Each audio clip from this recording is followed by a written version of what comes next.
Down to his last $200 and facing the loss of his family's century-old farm, Samuel Hayes stunned a room of wealthy developers at the county land auction when he revealed documents from his weathered leather satchel that exposed a massive land fraud scheme. What happened next would not only save his heritage, but restore justice to dozens of families whose rightful inheritance had been stolen through generations of corruption and deceit. Before we continue this incredible story of justice long denied, tell us where you're watching from and make sure you're subscribed, because tomorrow's video reveals how a forgotten letter in an abandoned mine shaft reunited 3 generations of a family torn apart by greed. Samuel Hayes wiped the sweat from his brow as he surveyed the 10 acres he still had left. At 58, his calloused hands told the story of a life spent working the land, a heritage passed down through 4 generations of the Hayes family. But the drought had been merciless for the 3rd straight year, and the small farm that had once supported his parents, his wife Elena, and their 3 children was now barely sustaining him alone. The morning sun cast long shadows across fields that should have been lush with corn by now. Instead, the cracked earth showed only scattered green shoots struggling to survive. Samuel's old pickup truck sat in front of the weathered farmhouse, its once red paint now faded to a dusty pink. The mailbox at the end of the gravel driveway leaned slightly to one side, as if tired of delivering bad news. Inside the humble 2-story home that his great-grandfather had built by hand in 1919, Samuel sat at the kitchen table, staring at his bank statement. $5,237.42. 3 years ago, he had been debt-free with nearly 60 acres to his name. The Hayes farm had been one of the most productive in Riverdale County, known for its sweet corn and the best tomatoes at the farmer's market. Elena's homemade preserves had won ribbons at the county fair every summer for nearly 2 decades. But then Elena had been diagnosed with pancreatic cancer. Even with insurance, the medical bills had mounted quickly. Samuel had been forced to sell the eastern parcel of his land, 20 acres of prime farmland, to cover those expenses. Elena had fought bravely for 14 months before passing away, leaving Samuel with medical debt and a broken heart. Last year, the northern fields, another 15 acres, went to keep his youngest daughter, Lucia, in college. "Dad, I can drop out," she had insisted, tears streaming down her face. But Samuel wouldn't hear of it. "Your mother wanted to see all 3 of you graduate," he had said firmly, "and one of us is going to keep that promise." Now, with another payment due to the bank next month and no crop to sell, Samuel knew that, without a miracle, the legacy his great-grandfather had built would be lost forever. The foreclosure notice that had arrived yesterday made that painfully clear. The Hayes farm had once been part of a vibrant community of small family farms in Riverdale County. Samuel could still remember summer evenings when neighbors would gather for potluck suppers, children playing tag between the corn rows, while adults swapped farming tips and local gossip. But one by one, those farms had been swallowed up by Northland Development Corporation. What had once been fertile agricultural land was now covered with sprawling McMansions and retail centers with names like Harvest Commons and Heritage Estates, hollow echoes of what had been destroyed to build them. From his kitchen window, Samuel could see the edge of the newest development. The manicured lawns and decorative fountains seemed to mock him daily, their sprinklers running even during the drought, while he carefully rationed every gallon of well water. "You're being stubborn, Dad," his son Michael had told him during their last phone call. "There's no shame in selling what's left and moving into town. Times change." His eldest daughter, Catherine, had made similar arguments from her apartment in Chicago. "You could get a nice condo with the money, Dad. Something easy to maintain. You wouldn't have to worry about the weather or the bank anymore." But for Samuel, the land represented something more than property. It was his heritage, his identity. 4 generations of Hayes men and women had worked this soil, had been born and died in that farmhouse. His children had climbed the old oak tree by the pond, had learned to drive on the dirt roads between the fields. How could he be the one to end that legacy? And deep down, Samuel harbored a suspicion about Northland's rapid expansion that had gnawed at him for years, ever since he'd found those strange documents in his father's attic after the funeral 5 years ago. His father, William Hayes, had been a meticulous record-keeper but a man of few words. "Watch the boundaries," he had told Samuel more than once. "Always check the surveys. Things aren't always what they seem in this county." Samuel had attributed these cryptic warnings to an old man's paranoia until he found the box of papers hidden under the floorboards of the attic. Land deeds, survey maps dating back to the 1880s, correspondence between his grandfather and various county officials, newspaper clippings about land disputes, all carefully preserved and organized. At first, Samuel had been confused by his father's collection. But as he studied the documents over the years, comparing the old boundaries with current property lines, a disturbing pattern had emerged. Land that had once belonged to dozens of family farms appeared to have been systematically stolen through manipulated surveys, falsified documents, and corrupt county officials. The most damning evidence was a letter from 1937, written by a county clerk named Howard Thornton to Samuel's grandfather. It detailed how certain powerful families in the county had been altering land records for decades, gradually stealing acreage from smaller farms during property transfers or after foreclosures. Thornton had included copies of the original surveys, compared with the altered ones as proof. "I cannot remain silent about this fraud any longer," Thornton had written. "These families have taken what doesn't belong to them, and the pattern goes back to the original land grants. I've compiled everything I could find, but I fear for my position, perhaps even my life, if this becomes public. I entrust these documents to you as one of the few honest men I know in this county." 2 weeks after the date on that letter, Howard Thornton had died in what the local newspaper called a tragic hunting accident. Now, with foreclosure looming, Samuel had just $5,200 to his name, his last season's meager profits, and the small amount his father had left him. It wasn't much, but perhaps it would be enough for one final, desperate gamble, not just to save his farm, but to expose the truth that had been buried for generations. The county land auction was scheduled for tomorrow morning. Northland Development was expected to acquire the historic Willow Creek property, 150 acres of pristine farmland that had been foreclosed on last month after old Jim Wilson had passed away with no heirs. The land adjoined what remained of the Hayes farm, and Samuel knew that once Northland acquired it, his property would be completely surrounded.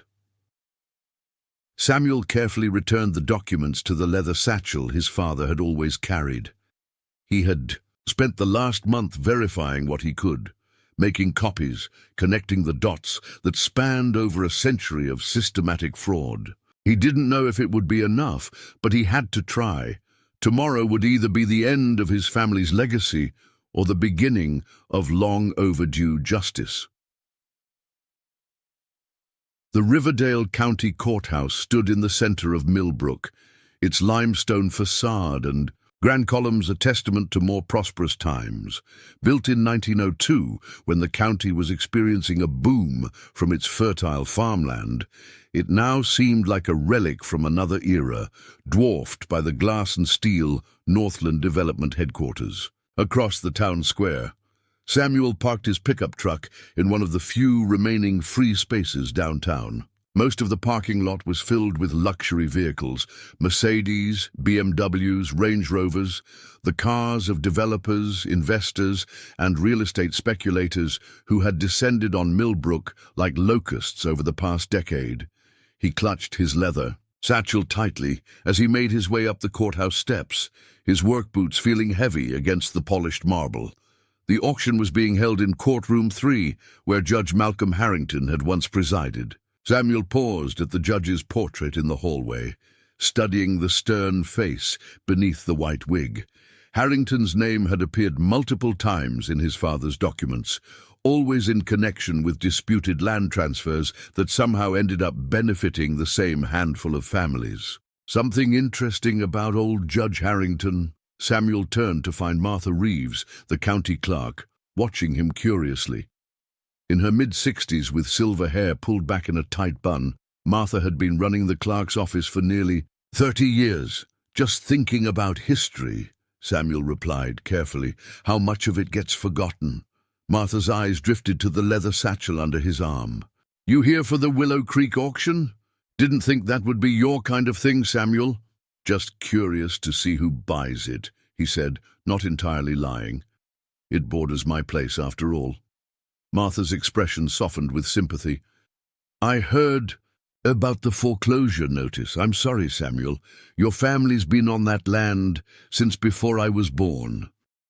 Nothing's final yet, Samuel said, trying to sound more confident than he felt. Well, you should know that Jeffrey Preston himself is here for the auction, Martha said, lowering her voice. CEO of Northland. They're calling this the final piece for their Willow Creek Estates project. Samuel nodded, his suspicions confirmed. Preston rarely attended auctions personally. His presence meant the Willow Creek property was particularly valuable to Northland, perhaps because of what it could reveal about the county's land fraud history. Thanks for the heads up, Martha. He hesitated, then asked, Did you ever work with Howard Thornton? Would have been before your time, I suppose. Martha's eyebrows shot up in surprise. Howard Thornton? That's a name I haven't heard in years. He was county clerk back in the 30s. Her eyes narrowed slightly. Why do you ask? Just came across his name in some of my father's old papers, Samuel said casually. Seemed like they knew each other. Could be. Thornton died in a hunting accident in 37, I think. Tragic business. Martha glanced at her watch. You'd better get in there. They're starting soon. The courtroom was nearly full when Samuel entered. The front rows were occupied by men and women in expensive suits, talking quietly among themselves and scrolling through smartphones. In the back sat a handful of locals, mostly older farmers and property owners who, like Samuel, were there to witness another piece of agricultural history fall to development. Samuel took a seat in the last row, nodding to old Pete Carson from the neighboring county and Maggie Winters, whose family had lost their apple orchard to foreclosure 3 years earlier. They both looked surprised to see him, but their attention quickly returned to the front of the room, where County Commissioner Harold Blackwood was preparing to begin the proceedings. Ladies and gentlemen, welcome to the Riverdale County Property Auction, Blackwood announced, his voice echoing in the high-ceilinged room. Today, we have 7 properties up for bid, beginning with the Willow Creek Farm, parcel number 47392, approximately 150 acres of undeveloped land with original farmhouse and outbuildings. Samuel studied Blackwood carefully. The commissioner's name had also appeared in his father's documents, not from the 1930s, of course, but in more recent papers, suggesting that the current county leadership was continuing the practices of their predecessors. We'll start the bidding at $450,000, the amount owed to Riverdale First National Bank for the outstanding mortgage, plus fees. A murmur ran through the front rows. The opening bid was surprisingly low for 150 acres of prime real estate. Samuel knew why. The auction had been poorly advertised outside the county, and the timing, 10 a.m. on a Tuesday, ensured that working farmers couldn't attend. It was a pattern he'd seen repeatedly as he'd studied the documents. Create conditions for minimal competition, then snap up valuable land at bargain prices. Do I hear $450,000? Blackwood asked, scanning the room. A man in the front row, Jeffrey Preston himself, Samuel presumed, raised his hand slightly. $450, he said without turning around. I have $450,000 from Northland Development. Do I hear $475,000? The room remained silent. None of the other developers wanted to bid against Preston, and none of the locals could afford to. $450,000 going once. Samuel felt his heart pounding. This was the moment he had been preparing for, the culmination of 5 years studying his father's documents and piecing together the truth. $450,000 going twice. 500,000. Samuel called out clearly, his voice cutting through the stillness of the courtroom. Every head turned. Jeffrey Preston, a tall man with silver hair and the confident posture of someone unaccustomed to being challenged, swiveled in his seat to see who had dared to bid against Northland. "Mr. Hayes," Commissioner Blackwood said, unable to hide his surprise, "you're bidding $500,000 for the Willow Creek property." "That's right," Samuel replied, standing up so everyone could see him clearly. He was conscious of his worn jeans and faded flannel shirt among all the business attire, but he stood tall, dignified in his simplicity. Preston whispered something to the woman beside him, then raised his hand again. 550,000, he said smoothly, a slight smile playing at the corners of his mouth. It wasn't the money that amused him. Northland routinely dealt in millions, but the presumption of this farmer thinking he could compete. 600,000, Samuel countered immediately. A ripple of astonishment moved through the courtroom. Old Pete Carson was staring at Samuel as if he'd lost his mind. Perhaps he had. Preston turned fully in his seat now, studying Samuel with naked curiosity. 700,000, he said, his voice hardening slightly. 800,000, Samuel replied without hesitation. The whispers grew louder. Commissioner Blackwood was looking increasingly uncomfortable. This wasn't how these auctions typically proceeded. "Mr. Hayes," Blackwood said, clearing his throat, "the county requires proof of ability to pay before accepting bids above $500,000. Do you have such proof with you today?" And there it was, the procedural obstacle that had been used countless times before to disqualify unwanted bidders. Samuel had expected this, had seen it documented in his father's papers. "I can provide proof of funds for my initial bid of $500,000, Samuel said, reaching into his pocket for the bank statement showing his $5,237.42 deposit, plus a letter from his bank approving him for a $495,000 mortgage, a mortgage he had no intention of actually taking, but which served his purpose today. As for the higher bids, I believe the county only requires proof of the initial bid amount on auction day, with verification of full funding to follow within 72 hours. That's according to County Ordinance 37B, Section 4, Paragraph 2. Blackwood blinked, clearly surprised that Samuel was familiar with the exact ordinance. "That's technically correct, Mr. Hayes. However, $1 million, Preston interrupted, his voice cutting through the commissioner's hesitation. The CEO had turned fully around now, facing Samuel directly. 1 million cash, no financing, immediate transfer. The room fell silent. Even Blackwood seemed momentarily at a loss for words. "The bid is $1 million from Northland Development," he finally said. "Mr. Hayes, do you wish to continue?" All eyes were on Samuel now.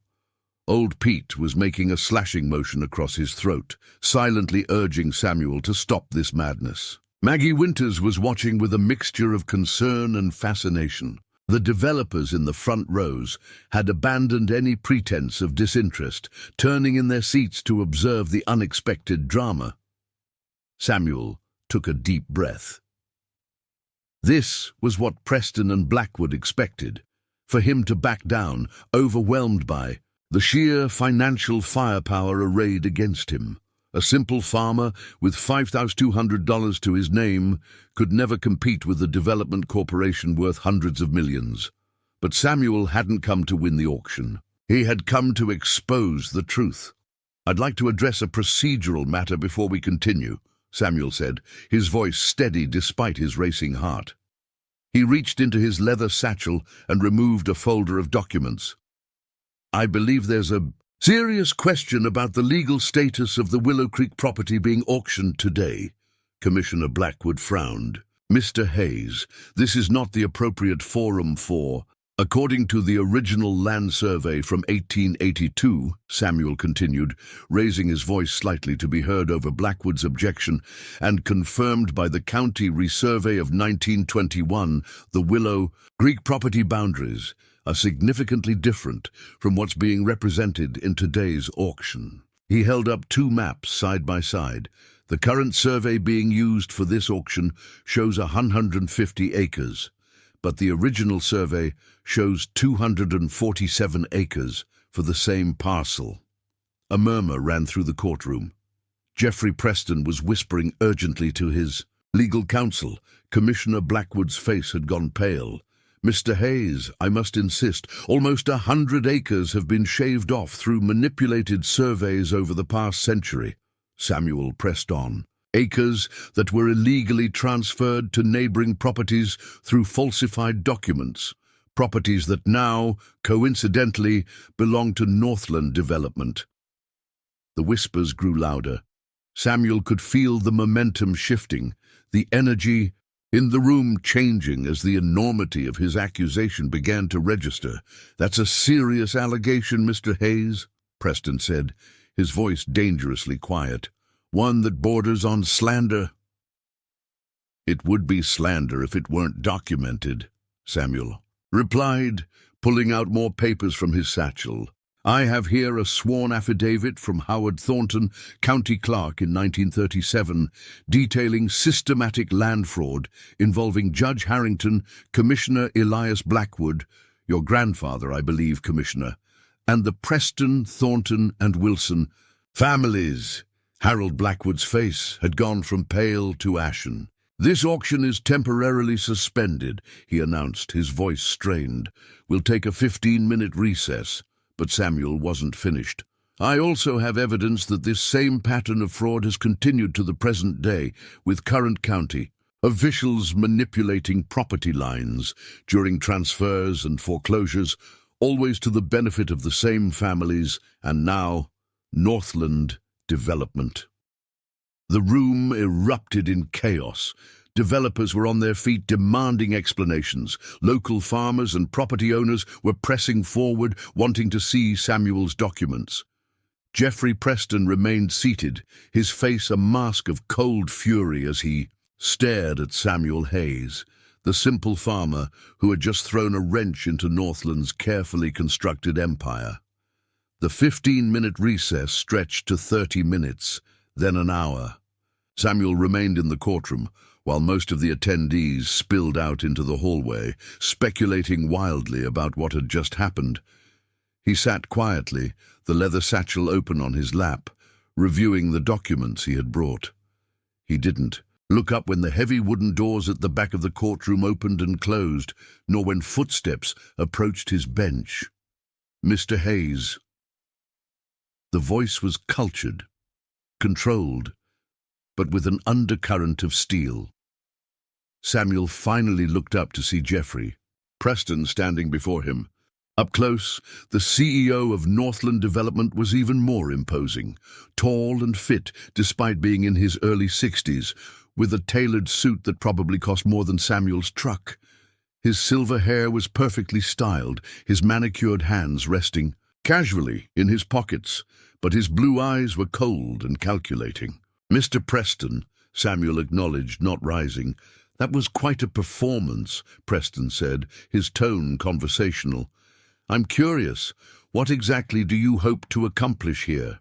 Samuel met his gaze steadily. Justice, a flicker of something, amusement. Respect, crossed Preston's face. Justice is a nebulous concept, Mr. Hayes. Property law is much more concrete. Whatever your grandfather or great-grandfather might have believed about land boundaries, the current county records are what matter in a court of law. Records can be falsified, Samuel replied. As you well know. Preston glanced at the documents spread across Samuel's lap. May I? Without waiting for permission, he picked up one of the maps, the original survey from 1882 showing the true boundaries of Willow Creek Farm. Interesting historical artifact, Preston said dismissively, but hardly relevant to today's proceedings. Do you know how many boundary disputes arise from these old surveys? Tools were imprecise, landmarks change or disappear entirely, and county clerks who document fraud die in hunting accidents, Samuel added pointedly. Preston's smile tightened almost imperceptibly. I understand your farm is facing foreclosure, Mr. Hayes. That must be incredibly difficult after so many generations on the same land. He handed the map back to Samuel. Perhaps we could come to an arrangement that would be beneficial for everyone. I'm listening, Samuel said, though he had already guessed what was coming. Northland would be willing to purchase your remaining acreage, let's say at twice its current market value. That would more than clear your debts, with enough left over for a comfortable retirement. Preston named a figure that made Samuel blink despite himself. In exchange, you would agree to withdraw your concerns about the Willow Creek boundaries. It was a substantial sum, enough to solve all of Samuel's immediate financial problems and provide security for years to come. The kind of offer that would be almost impossible to refuse under his circumstances. And if I decline? Samuel asked quietly. Preston's smile didn't waver. Then you'll face the full legal resources of Northland Development in any attempt to pursue these claims. Your documents would be challenged, expert witnesses would testify to the unreliability of century-old surveys, and you would still lose your farm to foreclosure while drowning in legal fees. He paused. I'm offering you a dignified exit, Mr. Hayes. For your father's sake, if nothing else, William was a reasonable man. The mention of his father sent a jolt through Samuel. You knew my father. Riverdale County is a small community at heart, Preston replied smoothly. Our families have been neighbors, in a manner of speaking, for generations. He checked his watch, a subtle gesture designed to indicate that Samuel's time was running out. Think about my offer. You have until the auction resumes. With that, Preston turned and walked away, joining his legal team at the front of the courtroom. He didn't look back, confident that Samuel would make the sensible choice. Samuel sat motionless, Preston's offer ringing in his ears. Twice the market value for his remaining land, financial security, an end to the constant stress of possible foreclosure. All he had to do was walk away from the truth, from the justice his father and grandfather had sought. The courtroom doors opened again, and this time Martha Reeves entered, making her way directly to Samuel. Her usually composed face was flushed, her eyes darting nervously to Preston's group huddled at the front of the room. Samuel, she said in a low, urgent voice as she sat beside him. What are you doing? Do you have any idea who you're up against? I have a pretty good idea, Samuel replied, gathering his documents back into the satchel. Martha leaned closer. Commissioner Blackwood is on the phone with Judge Harriman right now. They're talking about having your documents sealed pending review for historical significance. Once they're sealed, you'll never see them again. I figured they might try something like that, Samuel said. That's why I made copies. Multiple copies, distributed to multiple locations. Martha's eyes widened. You've been planning this for 5 years, Samuel confirmed, ever since I found my father's records. I just needed the right moment, a public forum where they couldn't simply dismiss the evidence. Martha glanced around nervously, then lowered her voice even further. Howard Thornton was my great-uncle. Family lore always said his death wasn't an accident. Samuel stared at her in surprise. This was an unexpected ally. After you mentioned his name earlier, I went back to my office and checked something, Martha continued, reaching into her handbag. I keep a key to the old records room, the one in the basement where they store documents deemed not of current relevance. Most people don't even know it exists anymore. She pulled out a yellowed envelope, handling it carefully. This was It filed the day before Howard died. It was supposed to be entered into the official record, but never was. Samuel took the envelope with trembling hands. Inside was a formal legal document, a petition to the county court requesting a comprehensive review of all land transfers conducted during Judge Harrington's tenure, citing substantial evidence of fraudulent practices. It was signed by Howard, Thornton County Clerk, and notarized on May 15, 1937. He tried to bring it to light legally, Samuel murmured. And paid with his life, Martha added grimly. Samuel, I've worked in the clerk's office for 30 years. I've seen things, documents that disappear, records that don't match, surveys that change between filings. I always told myself it wasn't my place to question. She looked down at her hands. But I can't be silent anymore. Before Samuel could respond, the courtroom doors opened once more. Commissioner Blackwood entered, followed by a man in judicial robes whom Samuel recognized as Judge Harriman, the current circuit court judge. Behind them came Sheriff Briggs and 2 deputies. Here we go, Samuel muttered, securing the new document in his satchel. What are you going to do? Martha whispered, eyeing the approaching officials with alarm. Samuel took a deep breath. This was the moment of truth. The point of no return. If he accepted Preston's offer, he could walk away financially secure. His children would be relieved, his immediate problem solved.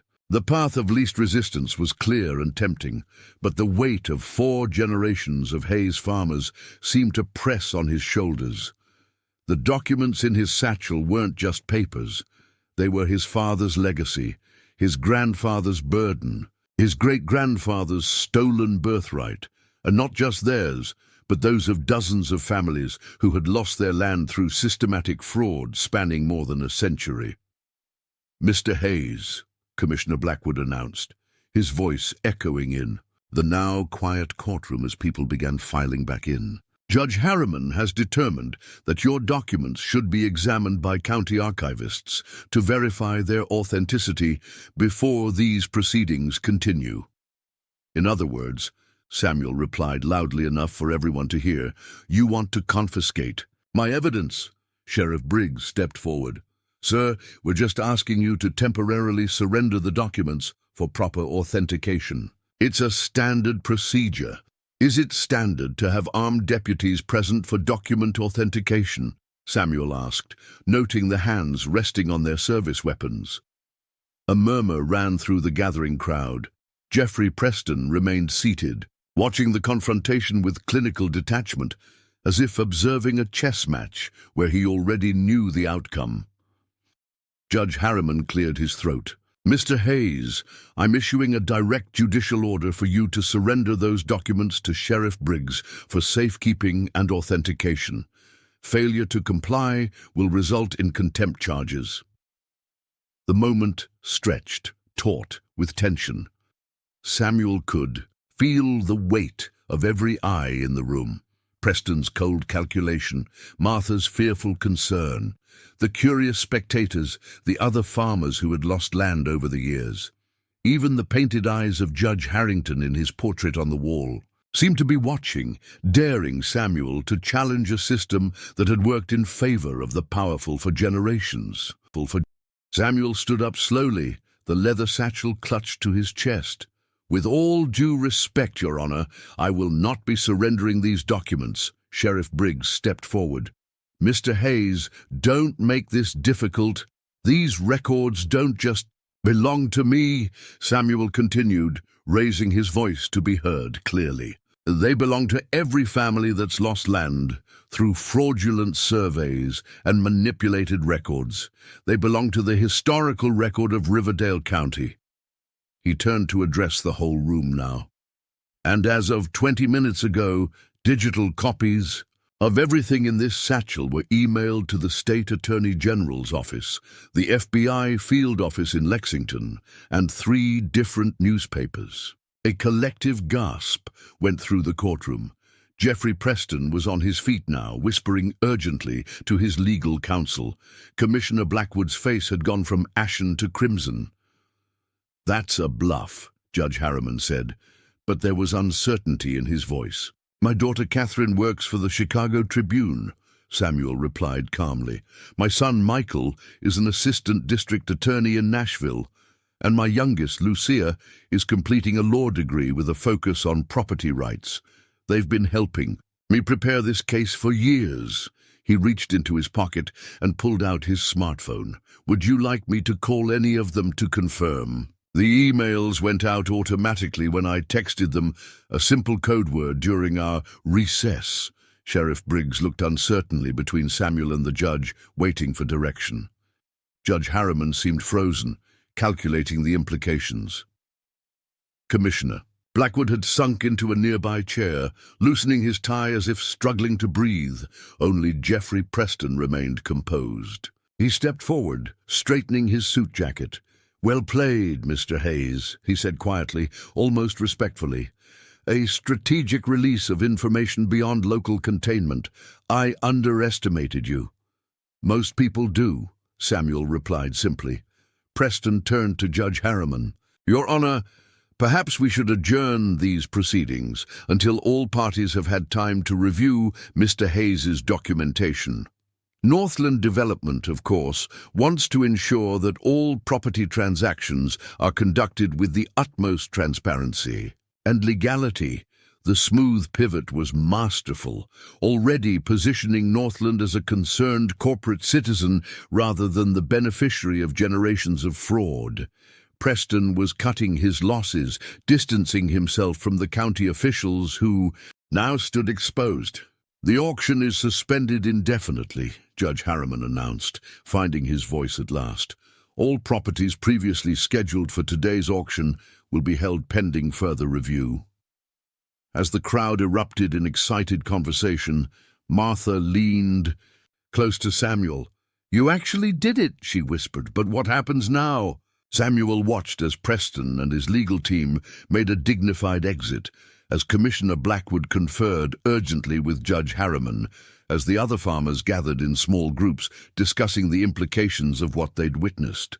"Now," Samuel said, "we follow the evidence wherever it leads. The truth has been buried for too long." He had made his choice. There was no going back now. The documents in his satchel and their copies spreading across the state would ensure that the land fraud of Riverdale County would finally be exposed. Whether that would save his farm remained to be seen, but for the first time in years, Samuel felt the weight of an inherited burden begin to lift. He had honored his father's silent quest for justice. Whatever came next, that knowledge gave him a peace that no amount of money could have provided. The sudden transformation from obscure farmer to the center of a county-wide controversy hit Samuel with full force as he drove home that afternoon. News traveled fast in small communities, and by the time he turned onto the gravel road leading to his farm, his phone had been buzzing constantly with text messages and calls from neighbors, old friends, and even local businesses he frequented. Word of his confrontation at the auction had spread like wildfire. The familiar sight of his weathered farmhouse, silhouetted against the setting sun, brought a momentary sense of peace. But as Samuel parked his truck and climbed out, the weight of what he had set in motion settled heavily on his shoulders. His 10 remaining acres, once just a small fraction of the Hayes family land, now felt like the last stronghold in a battle that had suddenly become very real and very public. Inside, the house was quiet except for the ticking of the old grandfather clock that had belonged to his great-grandfather. Samuel placed the leather satchel carefully on the kitchen table, then sank into a chair, suddenly exhausted. The adrenaline that had carried him through the confrontation at the courthouse was fading, leaving him to face the stark reality of his situation. His phone rang again.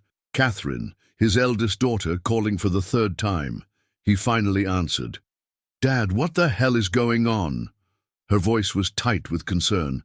"I just got calls from 2 different editors asking me about documents from Riverdale County. They said my father was making allegations about systematic land fraud." "It's a long story, Kathy." Samuel sighed, rubbing his eyes. But I did tell people at the county auction that you and your siblings were helping me with this. What, Dad? I don't know anything about... I know, he interrupted. It was a bluff. I needed them to believe the documents were already beyond their reach. Silence on the other end. Then, Jesus, Dad, do you have any idea how serious this is? You're accusing powerful people of fraud and conspiracy, using my name and position. The disappointment in her voice stung worse than any confrontation at the auction. I'm sorry for involving you without permission, Samuel said, but these documents are real, Kathy. The fraud is real. Your grandfather knew it, and I've spent 5 years confirming it. You need a lawyer, Catherine said flatly. This isn't something you can handle on your own. These people have resources, connections. I know that. No, I don't think you do. Her voice had taken on the sharp, professional tone she used in her investigative reporting. If what you're saying is true, you're threatening not just current business interests, but decades of property transactions. That affects every landowner in the county, not just Northland Development. Samuel hadn't fully considered this angle. In his focus on exposing the fraud and seeking justice for the original landowners, he hadn't thought through all the implications for current property holders who had bought land in good faith. I'm flying in tomorrow, Catherine continued, not waiting for his response. Michael is trying to get a few days off too. We need to see these documents and figure out exactly what we're dealing with. After hanging up, Samuel walked through the quiet house, pausing at the photographs that lined the hallway. 4 generations of Hayes farmers, standing proudly on their land. His father, William, stern and taciturn in every image, even on his wedding day. His grandfather, Joseph, with hands like gnarled tree roots from decades of working the soil. His great-grandfather, Thomas, the first Hayes to settle in Riverdale County, standing before a much larger farmhouse than the one that remained. Samuel's phone buzzed with a text message from an unknown number. Many people support what you did today, but be careful, eyes are watching. No signature, no clue to the sender's identity. As if to confirm this cryptic warning, the beam of headlights swept across the front windows as a vehicle turned into his driveway. Samuel tensed, remembering Howard Thornton's hunting accident. After he had tried to expose the fraud, he moved to the kitchen drawer where he kept an old revolver, a family heirloom he'd never had cause to use. The vehicle stopped, its engine idling. Through the front window, Samuel could make out a county sheriff's cruiser, not Briggs himself, but one of his deputies. The cruiser remained for several long minutes, its presence both a message and a threat, before finally pulling away. Samuel released a breath he hadn't realized he was holding. The reality of his situation was becoming clearer by the minute. He had challenged not just individuals, but an entire system. A system with the power to enforce its will through official channels. The sheriff's deputy was just the beginning. His phone rang again. This time it was Michael, his son. "Dad, I'm at the office trying to make sense of what's happening," he said without preamble. "The Chicago Tribune called our department asking for comment on a developing story involving land fraud in Riverdale County. My boss wants to know why I didn't disclose a potential conflict of interest." "I'm sorry, son," Samuel began. But Michael cut him off. "Save it. Catherine filled me in. I can't believe you dragged us into this without even telling us." His voice was tight with anger. "Do you have any idea what this could do to my career? I'm up for a promotion to senior prosecutor." The disappointment in his children's voices was harder to bear than any confrontation with Preston or the county. Officials. They didn't understand, couldn't understand what this land meant, what the truth meant. "I did what I thought was right," Samuel said quietly. "Right for who, Dad? Certainly not for your family.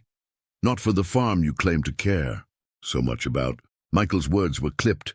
Professional. the voice he likely used in the courtroom.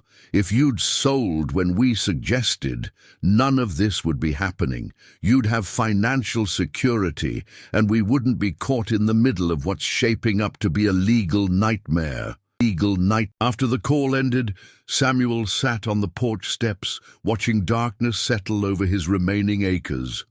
The distant lights of the Northland development properties glowed on the horizon, a constant reminder of what was at stake.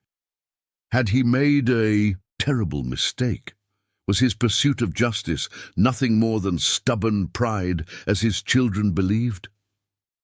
The sound of tires on gravel once again broke the evening stillness. Samuel stiffened, prepared for another intimidation visit from the sheriff's department. But the headlights belonged to an old pickup truck he recognized, Ray Wilson, Jim Wilson's younger brother, who had moved away from Riverdale County decades ago. Ray was in his 70s now, thin and weathered, with the same Wilson family eyes, bright, blue and sharply observant. He approached the porch slowly, leaning on a walking stick. "Evening, Samuel," he said, his voice gravelly from years of cigarettes. "Heard you caused quite a stir today." "Word travels fast," Samuel replied, gesturing to the step beside him. "Sit if you'd like." Ray lowered himself carefully onto the porch step. For a moment both men sat in silence, looking out at the darkening fields. "Jim always said the Willow Creek boundaries weren't right," Ray finally said. "But he didn't have proof. Just an old man's suspicions." "I have proof," Samuel said. "Documents my father collected, survey maps that don't match, witness statements from the 1930s. Ray nodded slowly. "Your daddy was a careful man. Watched and waited, never said much, but saw everything." He turned to look directly at Samuel. "You know they'll come after you hard. Preston, Blackwood, all of them." "Already started," Samuel replied, thinking of the sheriff's cruiser. "My own children think I've lost my mind." "Kids don't understand what the land means," Ray said with a shrug. "Can't blame 'em. World's different now." He reached into his jacket pocket and pulled out a folded piece of paper. "This is why I came. Found it among Jim's things when I was clearing out his house. Thought you should have it."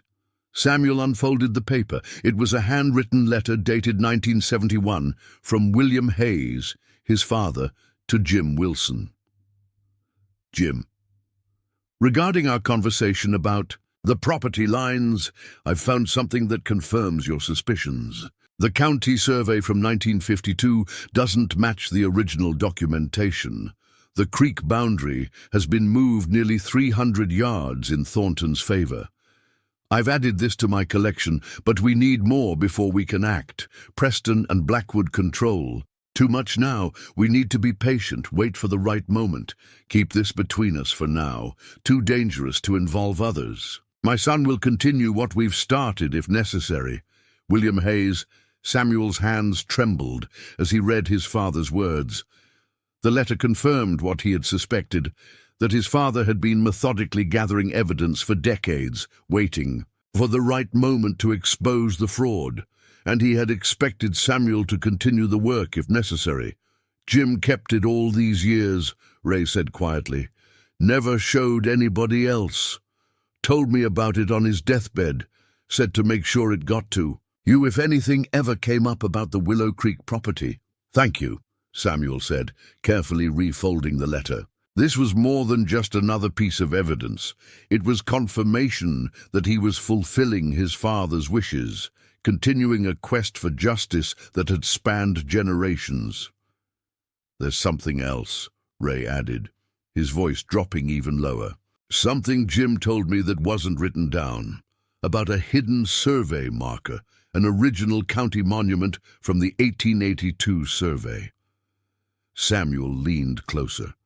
The original survey monuments were iron or stone markers, placed by the first county surveyors to establish official property lines.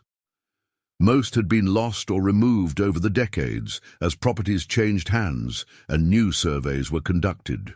Jim said there's one still in place on the Willow Creek property, hidden in an old stone wall near where the creek bends around the big sycamore. If that marker is where Jim said it is, it proves the original boundary line. Physical evidence that can't be explained away like paper documents. I need to find it, Samuel said, his mind already racing with the implications.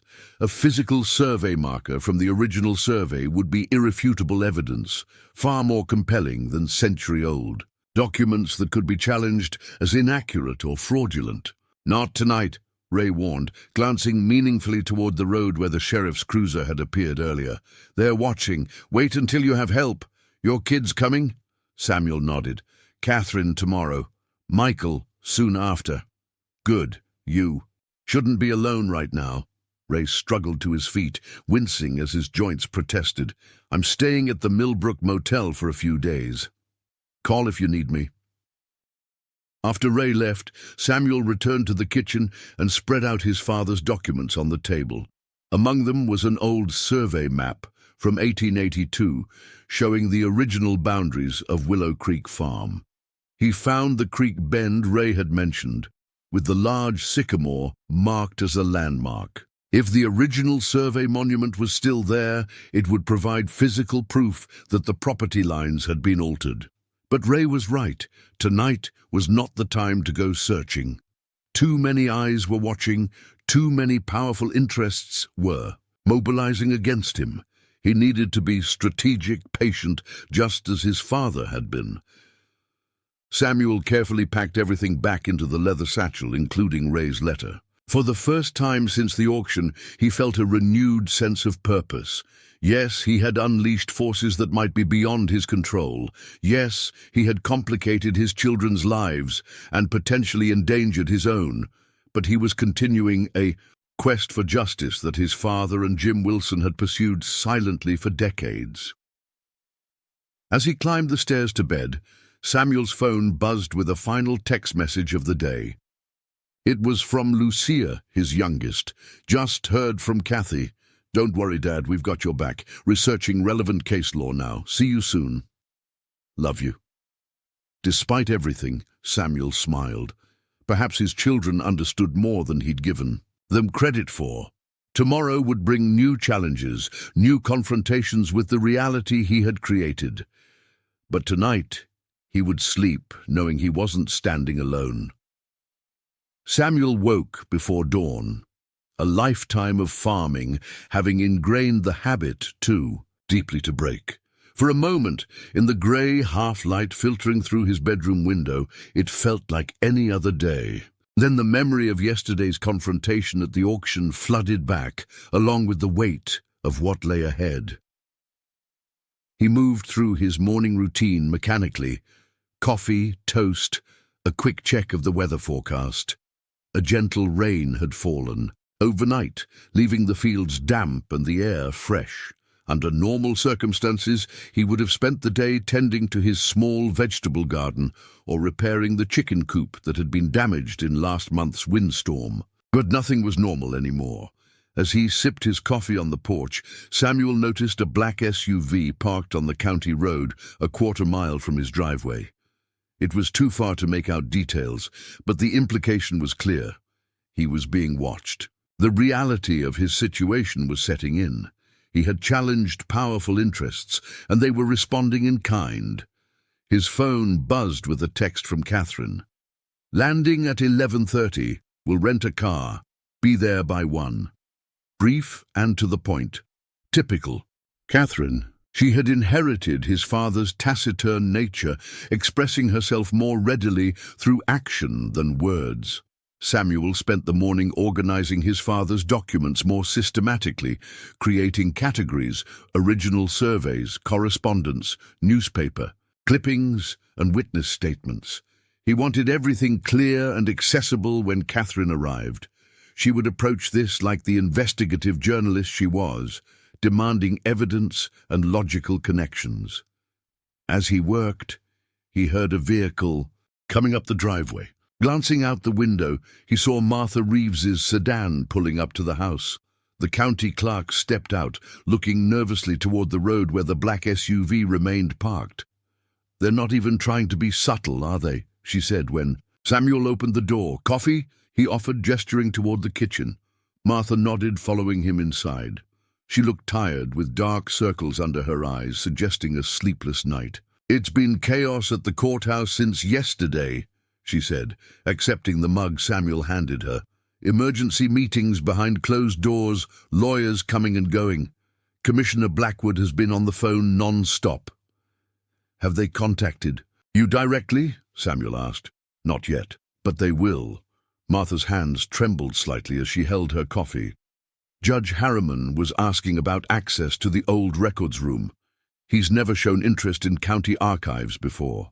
They're looking for ways to discredit the documents," Samuel concluded. "It was the logical move. Attack the evidence, question its authenticity or relevance, among other things." Martha hesitated, then added, "There are rumors they're preparing legal action against you for slander and disruption of county proceedings." Samuel had expected as much. It was a standard tactic. Use the legal system to drain the resources of anyone who challenged the status quo.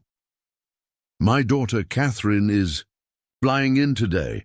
My son Michael will be here tomorrow. Both of them have connections to legal resources." Martha nodded, seeming relieved. "That's good. You shouldn't face this alone." She reached into her purse and pulled out a USB drive. "I came to give you this. I spent last night scanning every document in the old records room that pertains to land transfers during Judge Harrington's tenure. If they're planning to lose records or restrict access, at least we'll have copies." Samuel took the drive, surprised and moved by Martha's courage. "This could cost you your job." "Probably will," she acknowledged with a wry smile. "But I've been clerk for 30 years. Eligible for retirement anyway. And I can't be silent anymore. Not after seeing your evidence and remembering all the irregularities I've noticed over the years." They were interrupted by Samuel's phone ringing, a local number he didn't recognize. "Mr. Hayes," a young woman's voice said when he answered. "This is Jennifer Halston from the Riverdale Gazette. I'm hoping to get your comment on the allegations you raised at yesterday's county auction. News travels fast in small communities, but this was faster than Samuel had expected." "I don't have any comment at this time," he said cautiously. "Our sources say you have documents proving systematic land fraud involving county officials and prominent business leaders," the reporter persisted. "Is that accurate?" Martha was watching him intently, her expression cautioning restraint. "All I'll say is that I've discovered significant irregularities in county land records spanning multiple decades," Samuel replied carefully. "I'm in the process of organizing this information for appropriate review. Will you be providing your evidence to state authorities?" "No comment at this time," Samuel said, then ended the call. Almost immediately, his phone rang again. Another unfamiliar number. He silenced it, then watched as a text message appeared. "Mr. Hayes, Jeffrey Preston here. The situation has escalated unnecessarily. My offer still stands, with an additional incentive. Please call to discuss." Martha had been reading over his shoulder. "They're getting nervous," she observed. "Preston wouldn't reach out directly unless he was concerned about where this is heading." Samuel nodded, setting his phone aside. "Which means we need to be even more careful. They'll try every approach. Threats, bribes, legal maneuvers, maybe worse." "The survey marker Ray Wilson mentioned could be crucial," Martha said. "Physical evidence that can't be easily explained away or made to disappear." Samuel looked at her in surprise. "How did you know about that?" Martha gave a small, enigmatic smile. "Ray and I dated in high school before he left Riverdale. We've kept in touch. He called me last night after visiting you." This unexpected connection reminded Samuel how intertwined lives were in small communities, a network of relationships spanning generations. It made the systemic fraud all the more insidious. It had corroded the trust that bound neighbors together. "If the marker is where Ray says it is on the Willow Creek property, we need to document its existence before they realize its importance," Samuel said. Martha's expression grew serious. "That won't be easy. The property is under county control now, pending auction. Sheriff Briggs has probably been instructed to keep an eye on it. We need a legitimate reason to be there, Samuel mused, thinking aloud. Something that wouldn't raise suspicion.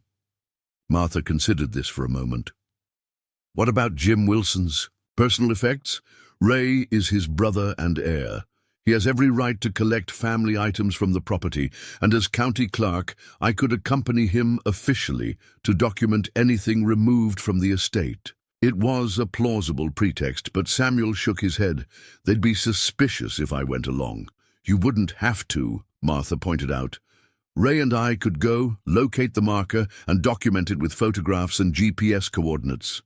If it's near the stone wall by the creek bend, we could be looking for family fishing equipment that Jim supposedly stored there. The plan had merit, but Samuel was reluctant to put Martha at further risk. She had already taken a significant chance by copying the records and bringing him the USB drive. Let me think about it, he said. My daughter will be here soon. I'd like to get her perspective before we make any moves. Martha nodded, understanding his caution. She finished her coffee and stood to leave. I should get back to the courthouse before they notice I'm gone. I'll keep my eyes and ears open. As she headed for the door, she paused. You know, I've worked with 3 generations of county commissioners, all following the same playbook, all benefiting from the same systemic fraud. No one has ever challenged them like you did yesterday. Whatever happens next, remember that. After Martha left, Samuel returned to organizing the documents, but his mind kept drifting to the survey marker. If it was indeed still in place, it would provide physical evidence that the property boundaries had been altered. Evidence far more compelling than century-old papers. But accessing the Willow Creek property now, when all eyes were watching, carried significant risk. By noon, dark clouds had gathered, and rain was falling steadily. Samuel made a pot of soup for lunch, his mother's recipe that he'd cooked countless times in the years since Elena's death. The familiar task was soothing, a reminder that despite the turmoil he'd unleashed, some patterns of life continued unchanged. He was setting the table when he heard a car in the driveway. Through the rain-streaked window, he saw a rental car pull up and Catherine emerge, dragging a small suitcase behind her. She hurried to the porch, shaking water from her coat before entering. At 34, Catherine Hayes had her mother's auburn hair and her grandfather's penetrating gaze. She worked as an investigative reporter for the Chicago Tribune, specializing in political corruption and corporate malfeasance. She was sharp, meticulous, and relentless once she caught the scent of a story, qualities that made her an excellent journalist, but sometimes a challenging daughter. You look tired, Dad, were her first words as she entered the kitchen, giving him a quick, tight hug. It's been an eventful 24 hours, Samuel replied dryly. Catherine unpacked her laptop and a stack of folders, claiming half the kitchen table as her workspace. Michael's flight gets in tomorrow morning. Lucia's trying to reschedule her finals so she can join us by the weekend. She paused, surveying the organized piles of documents. This is what started all the trouble? This is what exposed the truth, Samuel corrected gently. Catherine nodded, acknowledging the distinction. Whatever her initial reaction to being unwittingly involved, her professional instincts were clearly engaged now. Show me what you have.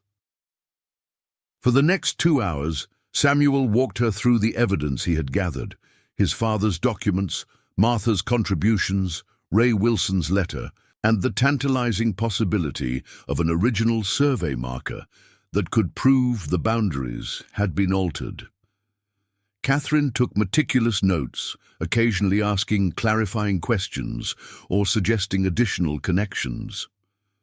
Despite her initial anger at being dragged into the situation, she couldn't hide her growing interest as the scope of the fraud became clear. This isn't just about a few acres here and there, she said, reviewing a sequence of survey maps that showed the gradual alteration of property lines over decades. This is systematic theft on a massive scale, facilitated by county officials and benefiting the same families for generations. That's what I've been trying to tell you, Samuel said. Catherine was already typing rapidly on her laptop. We need to build a comprehensive timeline, connecting the document evidence to specific land transfers and property developments. The personal connections are crucial too. The family relationships between judges, commissioners, and beneficiaries. Samuel recognized the focused intensity in her expression, the same look Elena used to get when tackling a complex problem. Catherine might have questioned his methods, but she wasn't questioning the substance of his allegations anymore. "What about this survey marker?" she asked, pointing to Ray's notes about its location. "If it's still in place, it would be physical, evidence that the original boundaries were different from what's in current county records." Martha suggested she and Ray could go look for it under the pretense of collecting Jim Wilson's personal effects from the property, Samuel explained. Catherine considered this, drumming her fingers on the table. "It's risky. If they're caught searching for survey markers instead of fishing gear, it would raise immediate suspicions." She thought for a moment longer. "But the potential evidence is too valuable to ignore. Let me make some calls first, see what legal standing we have." As Catherine made her calls, moving to the living room for privacy, Samuel gazed out at the rain-soaked fields. The black SUV was still parked on the county road, a persistent reminder of the forces aligned against them. But for the first time, since the auction, he felt something close to optimism.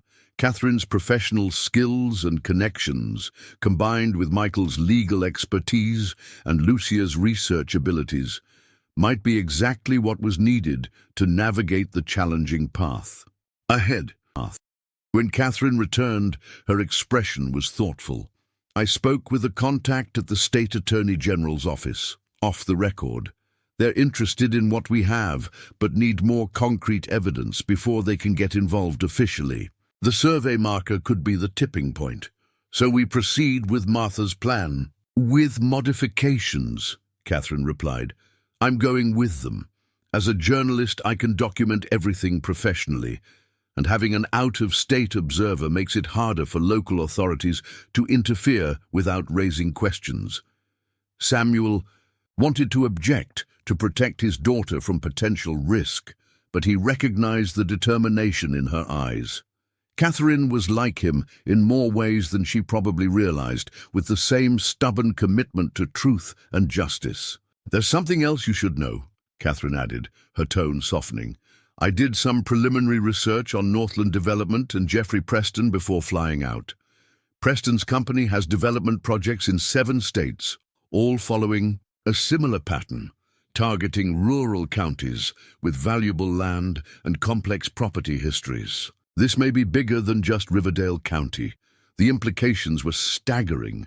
If the same fraudulent practices had been applied across multiple jurisdictions, the scale of the theft would be enormous.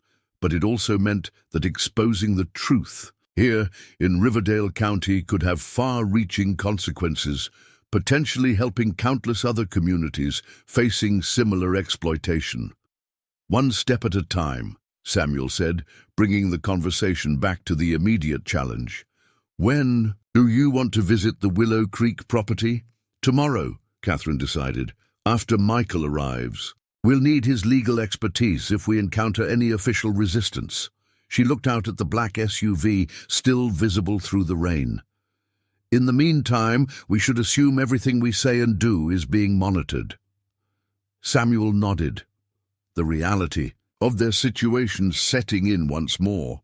They were challenging a system that had operated unchecked for generations, a system with deep roots in the local power structure and connections that extended far beyond Riverdale County. The path ahead would require careful navigation, strategic thinking, and unwavering commitment.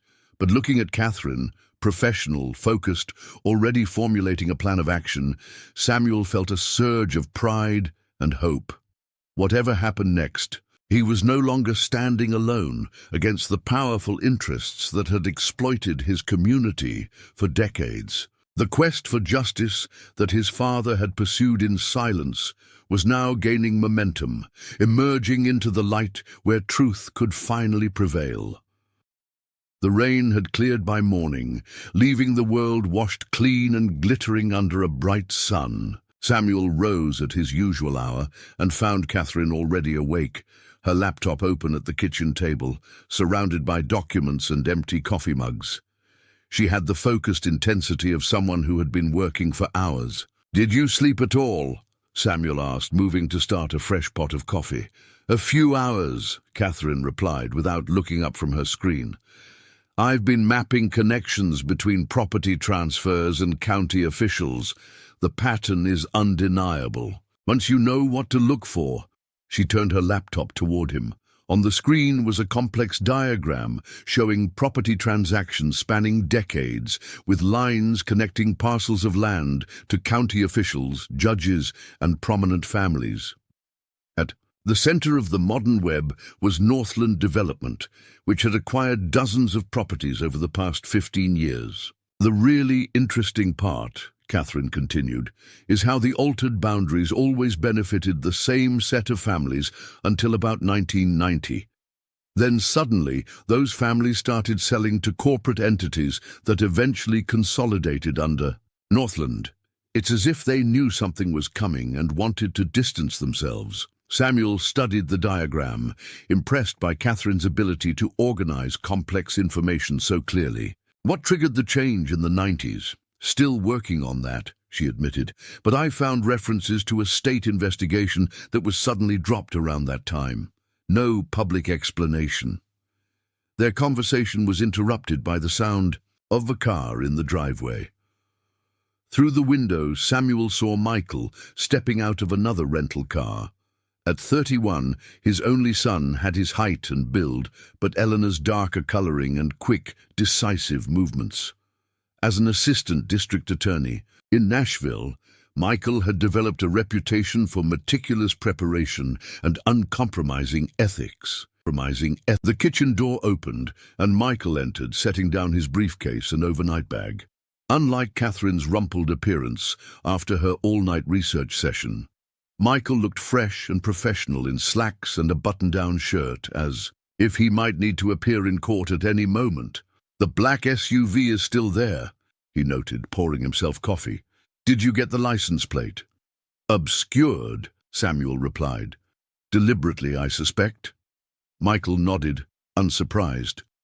"I've been making calls. Preston's legal team has a reputation for aggressive tactics in land acquisition disputes. They've been sued 3 times for intimidation and once for evidence tampering, though nothing was ever proven." "That fits with what I found," Catherine added, turning her laptop toward her brother. "Look at the pattern of property acquisitions. Northland targets areas with complex property histories, often with indigenous land claims or historical survey disputes." Michael scanned the information with the quick comprehension of someone used to absorbing complex legal details. "Classic pattern of legal vulnerability exploitation. They find situations where property rights are contestable, then use their resources to ensure favorable outcomes." Samuel watched his children with a mixture of pride and concern. They had seamlessly transitioned from initial shock and anger to professional engagement, bringing their respective skills to bear on the situation. But he was acutely aware that he had drawn them into a potentially dangerous confrontation with powerful interests. "I appreciate what you're both doing," he said quietly, "but I need to be clear about something. This isn't just about saving the farm anymore. That might not even be possible at this point. It's about exposing the truth, regardless of the personal consequences." Catherine and Michael exchanged glances, a silent communication passing between them. "We know, Dad," Michael said finally. "And while I still think you should have consulted us before making those claims at the auction, I understand why you did it." He set down his coffee mug. "The evidence is compelling. This goes beyond a simple property dispute. It's systematic. Fraud facilitated by public officials. That's something I can't ignore, professionally or personally. Same here, Catherine added. This is exactly the kind of story I've built my career investigating. Corporate exploitation of rural communities. Corruption in local government, it matters. Their support lifted a weight Samuel hadn't realized he was carrying. He had been prepared to stand alone if necessary, to face whatever consequences came from his actions. Knowing his children understood and supported his decision brought an unexpected sense of peace. Now, Michael said, all business about this survey marker. Catherine filled me in on Martha's plan. It's legally sound. Ray has every right to collect his brother's personal effects from the property, and Martha's presence as county clerk is appropriate for official documentation. Catherine's addition as press provides another layer of legitimacy. What about Sheriff Briggs? Samuel asked. If he's been instructed to keep people away from the property, he would need legal grounds to interfere with the lawful collection of a deceased property owner's personal effects, Michael replied. And with 3 witnesses present, one a county official, one a relative of the deceased, and one an out-of-state journalist, any obstruction would raise immediate red flags. The sound of a truck pulling into the driveway drew their attention. Through the window, they saw Ray Wilson's pickup with Martha Reeves in the passenger seat. Right on time, Catherine said, grabbing her camera bag and notebook. I told them we'd meet here first to coordinate our approach. The kitchen quickly became a strategy center as Ray spread out a hand-drawn map of the Willow Creek property on the table, pointing to the location where he believed the survey marker was hidden. Jim showed me once, years ago, Ray explained, his weathered finger tracing the path of the creek. There's an old stone wall built by your great-grandfather, Samuel. Where it meets the creek, there's a large flat stone with markings on it. Underneath is the original iron survey pin from 1882. Why was it hidden? Michael asked. Jim said your grandfather and our father concealed it back in the 40s when they realized what was happening with the property lines, Ray explained. They were afraid if the marker was visible, someone would remove it entirely. Martha nodded, adding, that fits with what I found in the archives.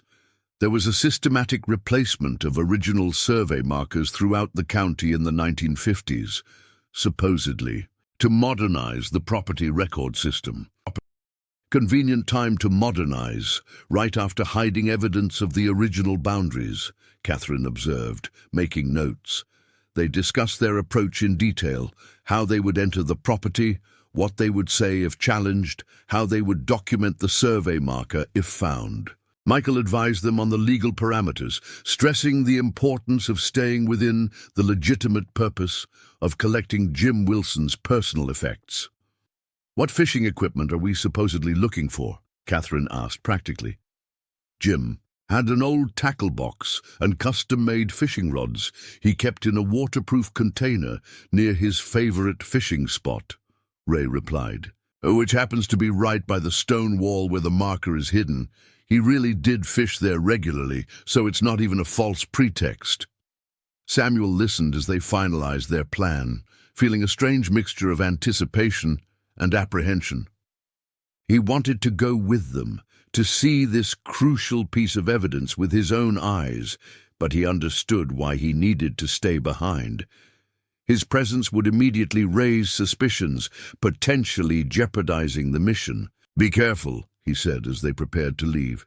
Preston and his allies have a lot to lose if that marker confirms what we suspect. We'll be fine, Dad, Catherine assured him, checking her camera equipment one last time.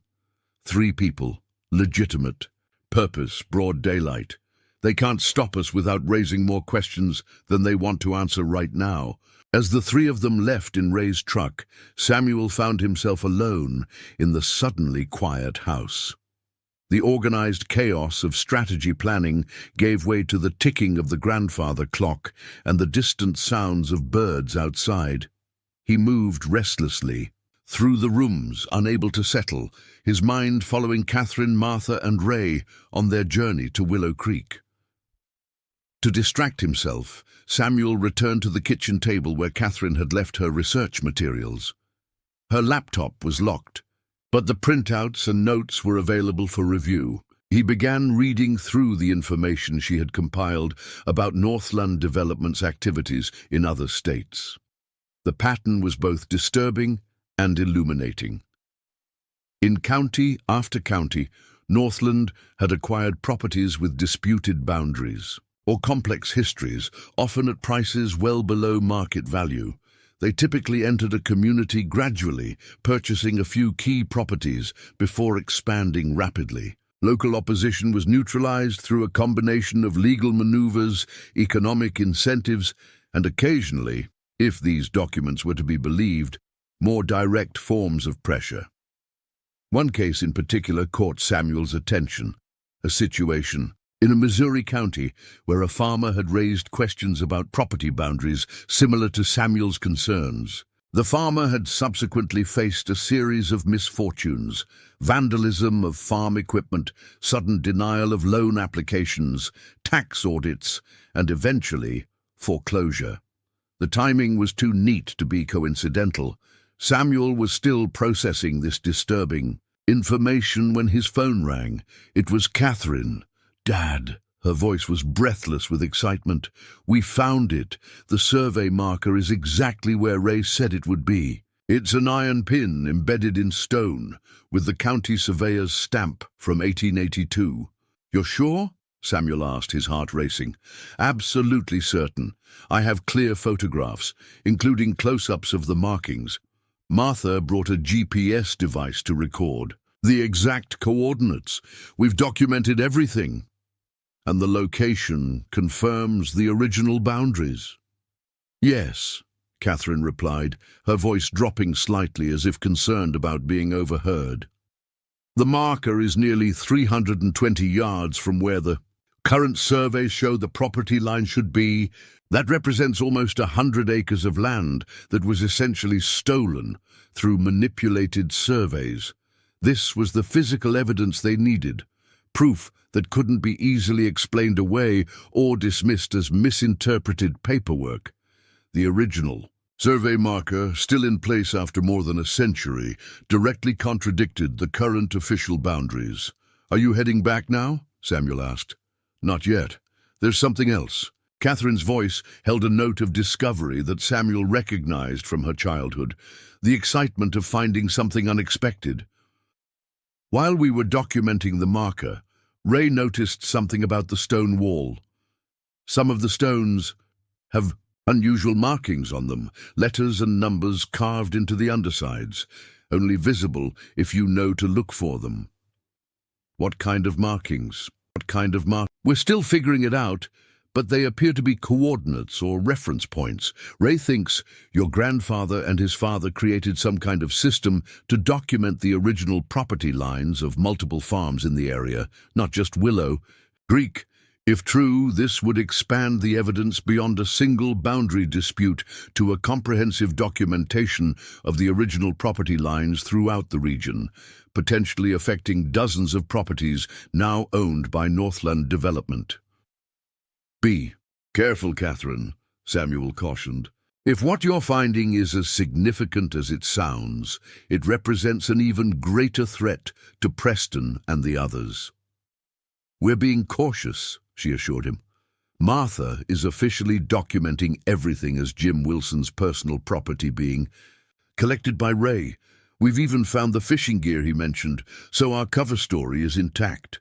After they hung up, Samuel sat at the kitchen table, processing the implications of what Catherine had discovered. The survey marker alone was compelling evidence, but if his grandfather had indeed created a hidden system for preserving the original property boundaries, it could provide a comprehensive map of the altered landscape, proof positive of systematic fraud spanning generations.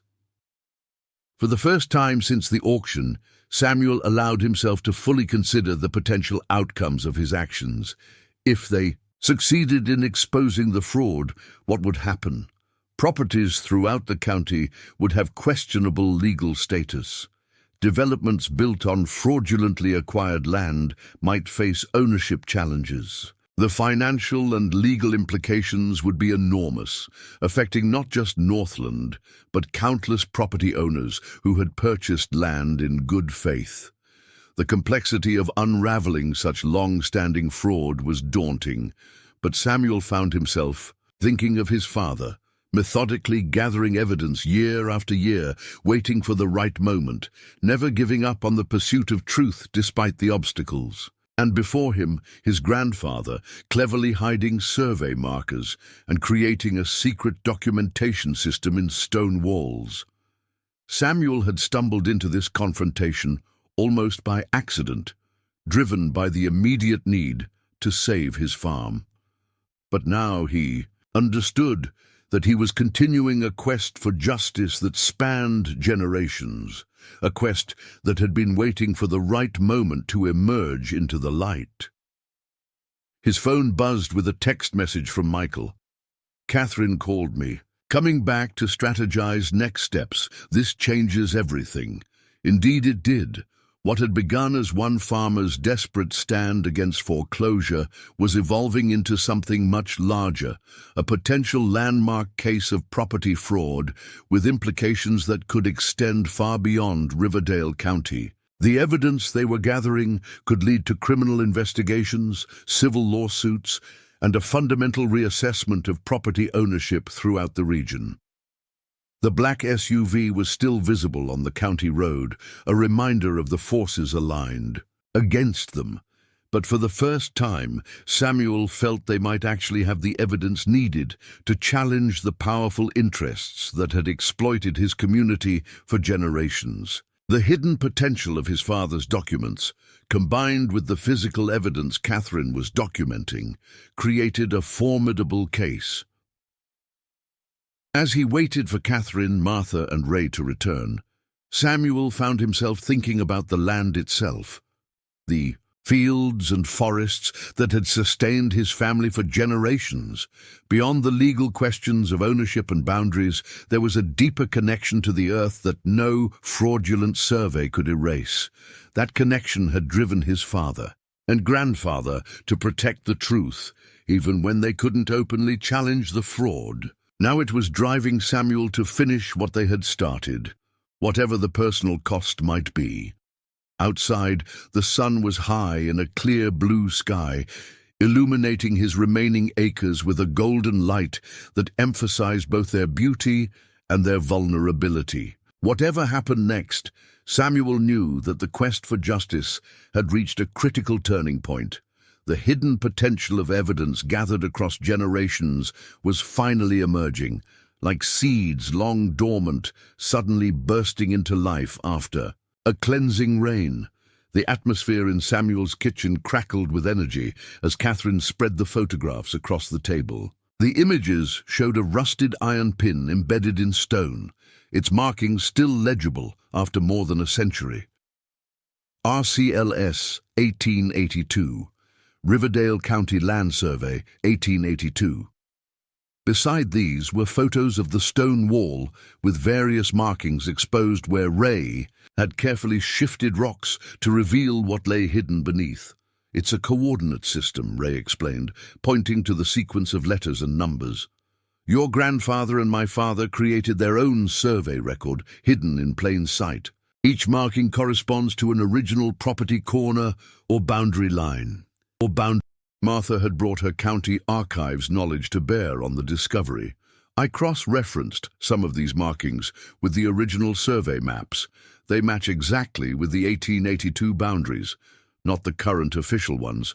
Michael was already analyzing the legal implications. This is physical evidence that can't be easily dismissed. Document authenticity can be questioned, but a survey marker in its original location, combined with these hidden records. He shook his head in amazement.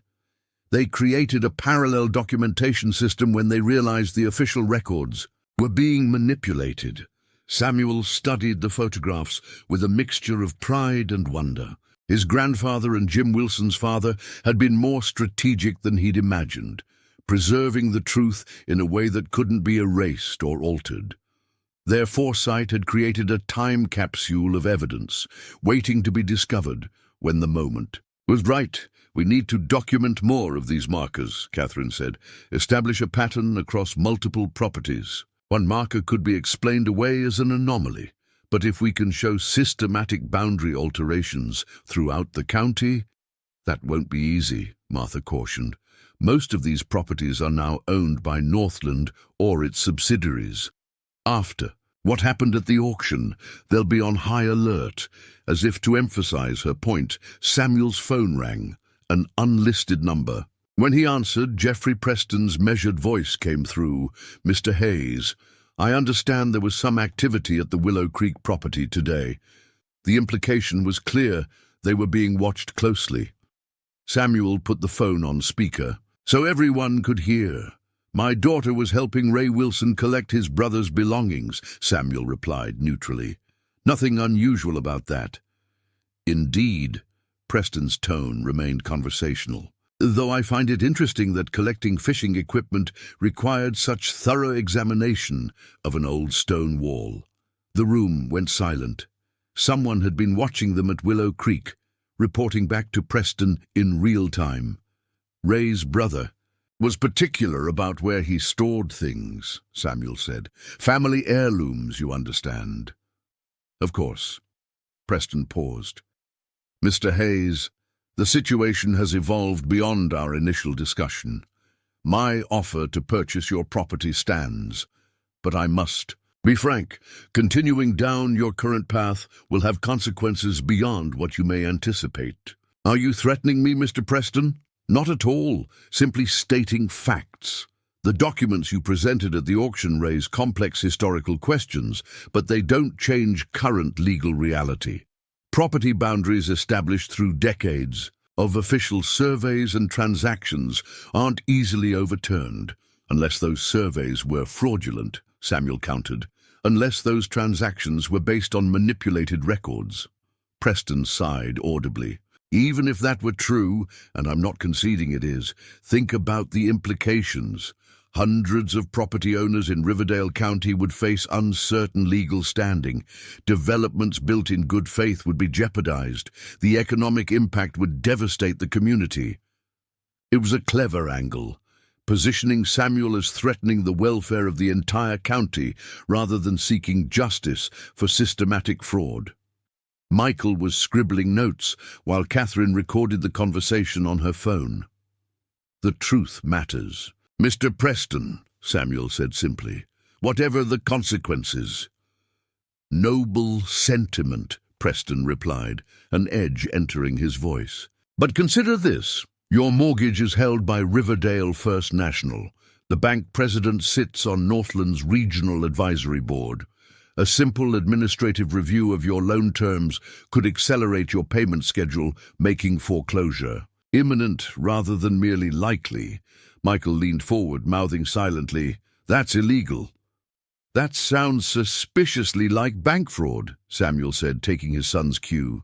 "Merely pointing out the interconnected nature of rural economies." Preston replied smoothly, "Similarly interconnected are the agricultural supply chains your remaining operation depends on.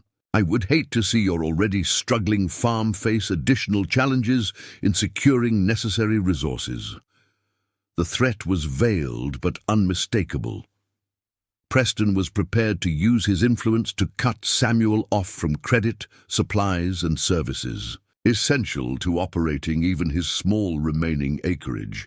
"You've made your position clear," Samuel said, keeping his voice steady despite the anger building within him. "I'm glad we understand each other. My door remains open if you reconsider." "Good day, Mr. Hayes." After the call ended, the kitchen erupted in indignant conversation.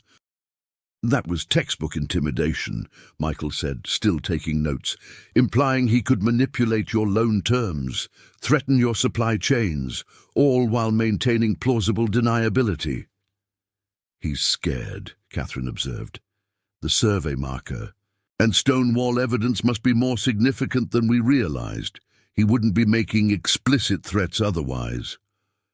He's also showing his hand, Martha added thoughtfully, revealing the extent of Northland's influence over local institutions, the bank, supply chains, probably others we haven't identified yet. Ray, who had been quietly listening, finally spoke. This is bigger than just land boundaries. They've created a system where they control everything: banking, supplies, county government. The fraud isn't just on paper, it's embedded in the whole economic structure. Samuel nodded, seeing the full picture emerge. Northland hadn't just acquired land through manipulated boundaries. They had systematically consolidated control over the entire regional economy.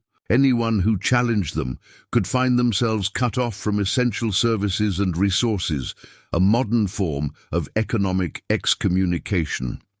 The realization brought the stakes into sharper focus. They weren't just fighting for corrected property lines or justice for past fraud.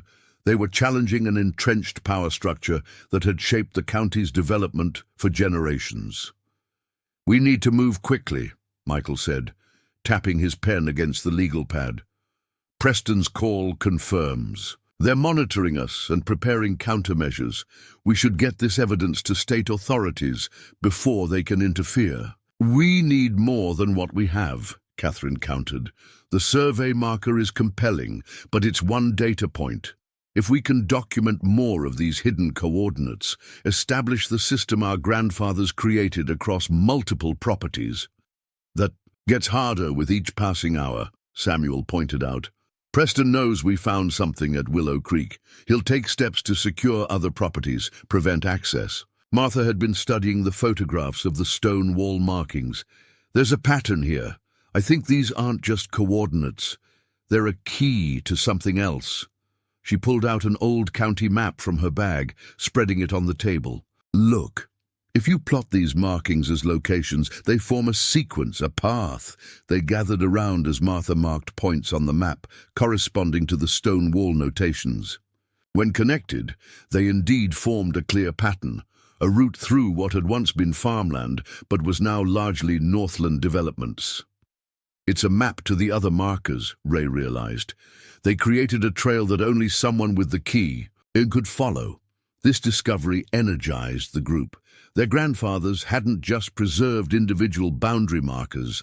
They had created a systematic documentation of the original property lines, hidden in a way that could be accessed by future generations if needed. It was ingenious, and exactly what they needed to build an irrefutable case. As they were discussing how to follow this hidden trail, a truck pulled into the driveway, Sheriff Briggs's official vehicle. Through the window, they could see Briggs and two deputies approaching the house. "Right on cue," Michael muttered. "Preston makes threats, then sends law enforcement to intimidate us." "Let me handle this," Samuel said, moving toward the door. "Martha, get those photographs somewhere safe." Sheriff Briggs was a tall man with a carefully maintained air of rural authority, polished boots, crisp uniform, the studied casualness of someone used to being deferred to. Samuel had known him since he was a deputy, had even supported his first campaign for sheriff years ago. "Sheriff," Samuel greeted him on the porch, blocking the entrance to the house. "What brings you out this way?"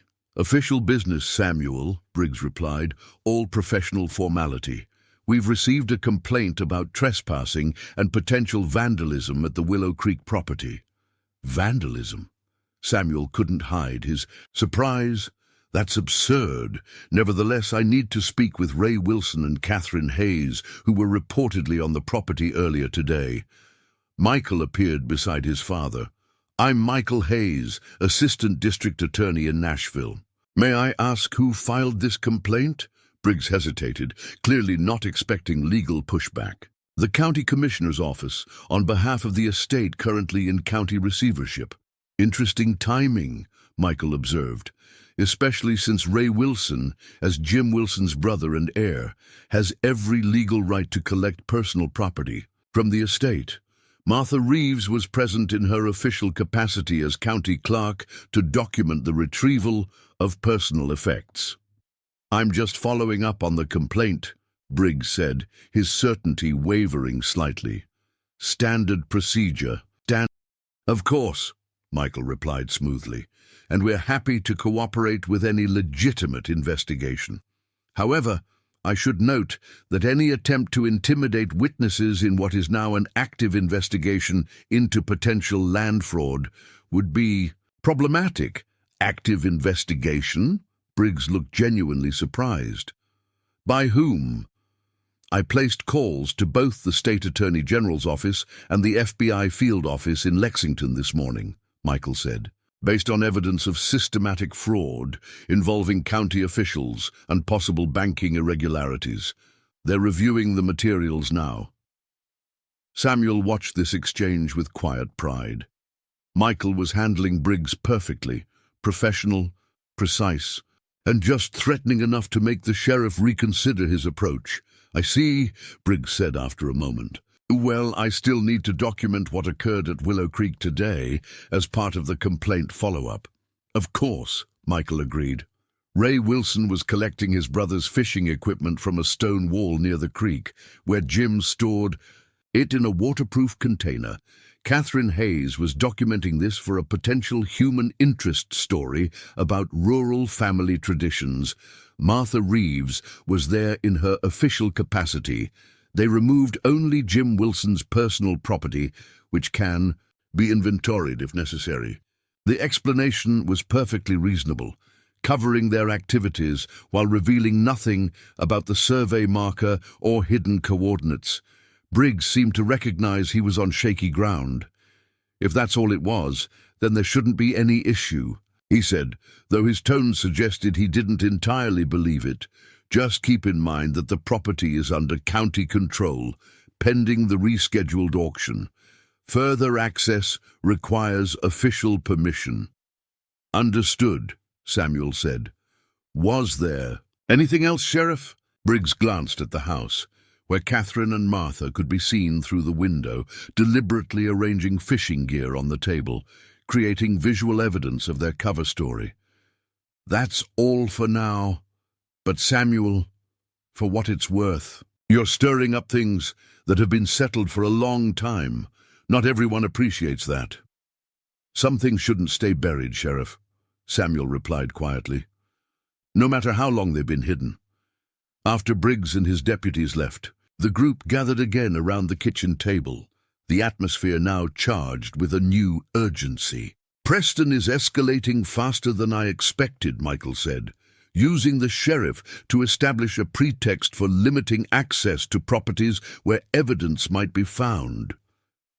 "Which means we need to move quickly," Catherine added. "Follow this trail. Our grandfathers left before they can block us completely." Martha studied the map where she had marked the pattern revealed by the stone wall coordinates. "The next location appears to be on the old Anderson property, now part of Northland's Riverview Estates development." "That's a residential area," Ray pointed out. "Houses, streets, completely developed. Any original markers would have been destroyed during construction." "Maybe not," Samuel said, looking closely at the map. "The coordinates point to what would have been the northeast corner of the Anderson farm. That area includes a small community park that Northland incorporated into the development, preserved land with some of the original landscape features intact, including potentially original survey markers or another stone wall with hidden coordinates," Catherine realized. "We can't all go," Michael cautioned, "not after Briggs's visit. They'll be watching for any unusual activity around properties connected to the original farms." They ultimately decided that Catherine and Ray would visit the park the next morning, posing as a journalist working on a story about local green spaces and her guide to the area's history. The cover story was plausible, and Catherine's press credentials provided legitimate reason for photographing landscape features. As evening fell, the black SUV remained parked on the county road, its silent presence a reminder of the forces aligned against them. Inside Samuel's farmhouse, the kitchen had transformed into a command center, laptop computers humming, documents spread across every surface, timelines and connection maps taped to walls. Lucia, Samuel's youngest daughter, called to report she had rescheduled her finals and would arrive the following afternoon. She had already been researching legal precedents for land fraud cases and had connected with a law professor specializing in historical property disputes. For Samuel, watching his family mobilize around this cause brought a complex mixture of emotions: pride in their capabilities, concern for the risks they were taking, and a deep sense of vindication. What had begun as his desperate stand against foreclosure had evolved into something much larger, a coordinated effort to expose generations of systemic fraud and challenge the entrenched power structure that had exploited his community. As he stood at the kitchen window, looking out at his land in the gathering darkness, Samuel thought about his father and grandfather, their patient, methodical documentation of the truth, their creation of a hidden system of evidence that had waited decades to be discovered. They had laid the groundwork for this moment, preserving the truth when they couldn't openly challenge the fraud. The critical turning point had arrived. Preston's threats and Briggs's visit confirmed they were on the right track, uncovering evidence that threatened the very foundations of Northland's empire. Whatever happened next would determine not just the fate of the Hayes farm, but potentially the entire structure of land ownership in Riverdale County and beyond. Samuel turned back to his family and allies, gathered around the table planning their next moves. The path ahead was fraught with obstacles and dangers, but for the first time in years, he felt the momentum shifting. The truth, so long buried in hidden markers and secret coordinates, was finally emerging into the light, and once revealed, it could never be buried again. 6 months later, Samuel Hayes stood on his porch, watching the sunrise over fields that now legally belonged to him again. Not just his remaining 10 acres, but the full original boundaries of the Hayes family farm. The state attorney general's investigation had confirmed what Samuel's documents revealed: systematic land fraud spanning generations. Preston had fled to avoid prosecution. Commissioner Blackwood and Judge Harriman were facing criminal charges. Northland Development's empire was collapsing under legal scrutiny across 7 states. The stone wall coordinates had led to 12 more original survey markers, creating irrefutable evidence of the altered boundaries.